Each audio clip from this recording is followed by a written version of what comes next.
Ja, Datje Reusch hat eine ganz, ganz, ganz besondere Geschichte.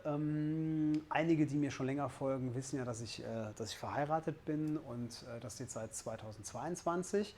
Und Datje Reusch ist schon so alt, die Nummer habe ich eigentlich angefangen zu schreiben, weit bevor ich meine erste Kölsche Nummer geschrieben habe. Ich muss kurz ein bisschen ausholen. 2018 habe ich meine Frau kennengelernt. Und als wir beim Daten waren, waren wir auf einem Konzert von den Domstürmern.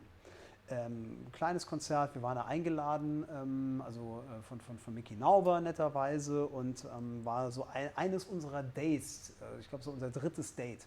Und auf dem Weg, als ich sie so gentleman-like nach Hause gebracht habe zu Fuß, war ich halt so in dem Kölsch-Modus und habe ja auch schon viel Kölsch gecovert zu der Zeit und war, wie gesagt, noch gar nicht der Plan, irgendwann Kölsche Songs zu schreiben. Und da kam mir diese Melodie und wir haben dann so beide so ein bisschen darauf rumgesummt und gesungen und dann hat sie ein Wort eingeworfen und dabei ist fast komplett dieser Refrain von Datje Reusch und Datje Föhl entstanden. Und eigentlich wollte ich die Nummer so ein bisschen ironisch gestalten. Die Domstürmer haben da ja auch einen Song in die Richtung gemacht, so von wegen immer diese Nummern über die Stadt und wie schön das doch ist. Hat nicht ganz hingehauen, es hat dann doch wieder zu einem Song geführt, der eigentlich erzählt, wie schön die Stadt ist. Die Herangehensweise vom Text her ist hier wieder, dass man denkt, es wäre ein Liebeslied an eine Person, ist aber eigentlich ein Liebeslied an die Stadt.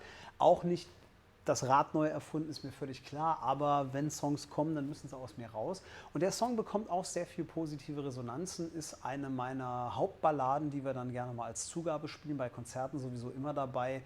Schöner Text, ein bisschen folkmäßig produziert. Ich wollte da so einen besonderen Live-Touch haben, das also nicht zu überproduziert klingt und ich finde, das ist ganz gut gelungen, vor allem jetzt auch für die Albumversion.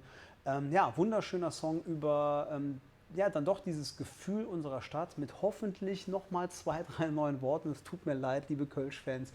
Ich weiß, es gibt 1 Million Songs darüber und so gibt es jetzt halt auch einen von mir.